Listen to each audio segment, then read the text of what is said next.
Hello everyone, this is Tyler with My Computer Works, and this is how to change your default browser in Windows 11. Go ahead and do Windows key and I to open up our settings, and we are going to go to apps on the left side, and look for default apps right here, default apps. And we're gonna go to our browser. For example, I want Google Chrome, so I'm gonna click Google Chrome, and I've already set it as default, but if I hadn't, you can go ahead and hit set as default up in the top right. All of these little guys will change underneath. Make sure to go through the list and make sure all the ones that you want changed to Google Chrome, like HTTPS, HTTP, that these have all been changed. It's also a good idea to go ahead and go into your other default apps, like you can check by file type up here. Most people don't know that.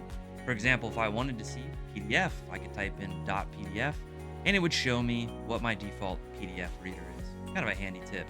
Thanks everyone for watching. If you enjoyed this video, make sure to drop down below, hit that like and subscribe, and I'll see you all on the next one.